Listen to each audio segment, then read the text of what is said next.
बार आई बाढ़ की त्रासदी ने कईयों के आशियाने डुबाए तो कईयों का कारोबार भी, लेकिन सरकारी प्रोजेक्ट के बाढ़ के भेंट चढ़ जाने की तस्वीर शायद ही कहीं दिखी हो। प्रधानमंत्री नरेंद्र मोदी के संसदीय क्षेत्र वाराणसी में जहां निर्माण और विकास कार्य तेजी से चल रहा है, वहां जरूर ऐसी तस्वीर सामने आई है। मौसम की मार सबसे पहले अगर किसी की कलई खुलती है तो वह है सरकारी काम की। ऐसे ही एक कलई वाराणसी प्रशासन की भी तब खुलकर सामने आ गई जब लगभग 12 करोड़ की लागत से गंगा उस पार बनकर तैयार लगभग 5.5 किलोमीटर लंबा और लगभग 45 मीटर चौड़ा कैनाल प्रोजेक्ट पूरी तरह से गंगा में आई बाढ़ में समाहित हो गया। रामनगर से राजघाट तक बने गंगा को बाईपास करने वाला यह प्रोजेक्ट इस वर्ष मार्च में शुरू होकर बाढ़ के आने से पहले लगभग पूरा हो चुका था, जिसको बनाने के पीछे जिला प्रशासन ने यह मकसद जाहिर किया था कि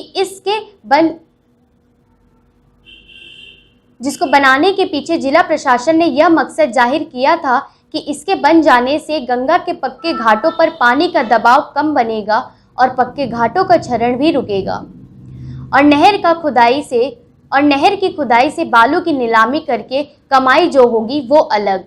लेकिन शुरू से ही इस प्रोजेक्ट पर वैज्ञानिक सवाल खड़े कर रहे थे कि बाढ़ की हालत में प्रोजेक्ट डूब जाएगा और अंततः हुआ भी वही।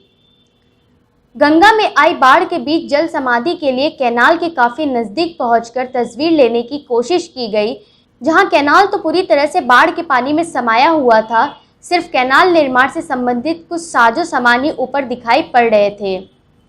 वहीं प्रोजेक्ट के नष्ट हो जाने के सवाल के जवाब में वाराणसी के जिलाधिकारी कौशल राज शर्मा ने बताया कि करीबन 11 करोड़ का प्रोजेक्ट था जो यूपीपीसीएल द्वारा कराया गया था।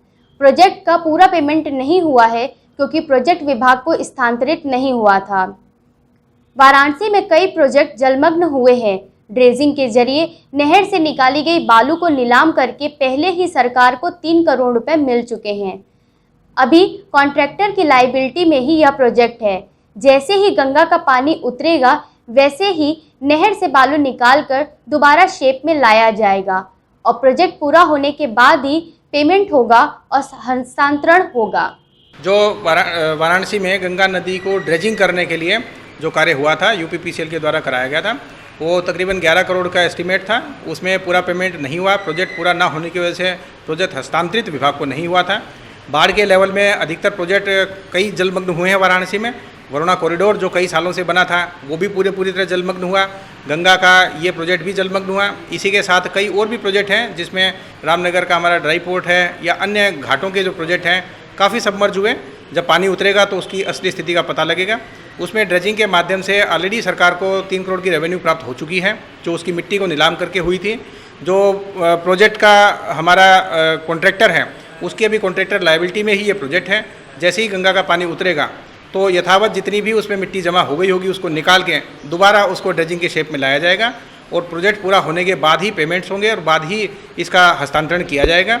जिन लोगों ने ऑप्शन में मिट्टी ली है उनकी भी मिट्टी की प्रतिपूर्ति उस ड्रेजिंग से कराई जाएगी। ये सारी कॉन्ट्रैक्टर लायबिलिटी में होने की वजह से अब ये काम सितंबर के अंत में दोबारा से शुरू कराया जाएगा और इसमें किसी भी प्रकार के नुकसान की कोई संभावना नहीं है क्योंकि प्रोजेक्ट अभी अंडर कंस्ट्रक्शन है।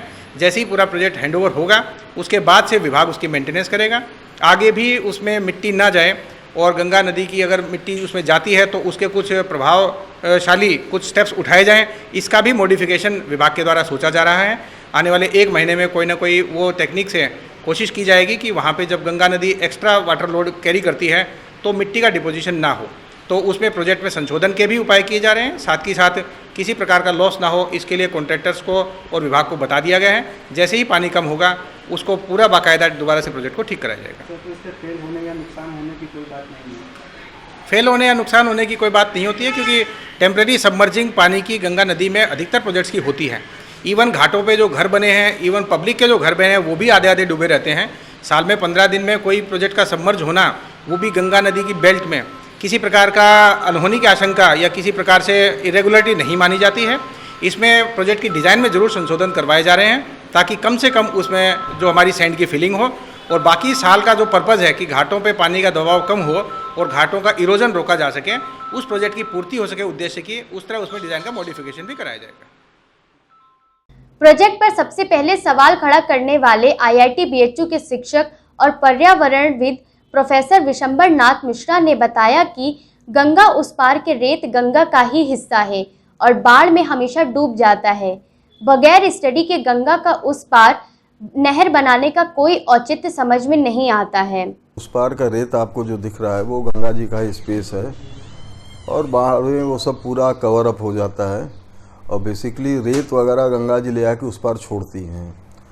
तो ऐसे जगह पे बिना किसी स्टडी किए, बिना कुछ किए इस तरह से रेत में नहर बनाना, मतलब हमको उसका कोई औचित्य नहीं समझ में आता है। दूसरी ये कहा गया है कि उस रेत में नहर बनाने से इधर गंगा जी का जो वेस्ट बैंक है इधर पानी का प्रेशर कम होगा, घाट में कटान कम होंगे। लेकिन ये आप अवश्य जानिए कि अगर वहाँ पर आपने इस तरह का कोई चैनल क्रिएट किया तो ये जो अर्धचंद्राकार जो स्वरूप है ये कटान तो उससे कम, बल्कि यहाँ पर वेलोसिटी कम होगी पानी की और सिल्टिंग वगैरह का फिनोमेना बढ़ जाएगा। तो इससे खतरा है कि आगे आने वाले दिनों में इधर गंगा जी काशी के घाटों से दूर होती जाएंगी। और दूसरा ये है कि जो कंस्ट्रक्शंस वगैरह चैनल में हो रहे हैं आगे उसके स्कॉरिंग इफेक्ट ज़्यादा होंगे तो आगे के घाट धंसेंगे भी।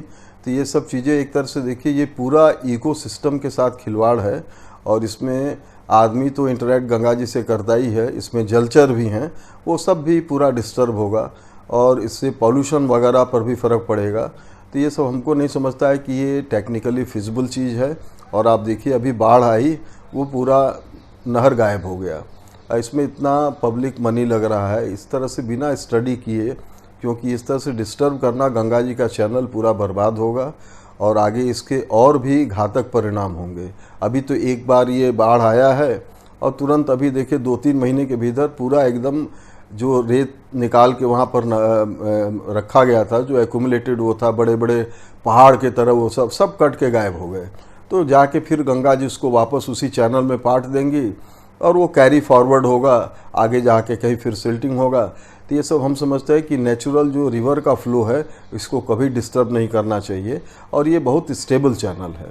अब भाई अब जो लगाया है वो समझे, लेकिन ये ज़रूर है कि बिना स्टडी किए इस तरह का काम गंगा जी के चैनल में नहीं करना चाहिए। अब ये तो समय बताएगा, अभी हम ऐसे अंदाज से तो कुछ नहीं बोलेंगे, लेकिन एक जो अंदाज था कि वो चैनल वापस गंगा जी पाटेंगी तो वो तो दिख रहा है, इस बार दिख गया पहले बाढ़ में।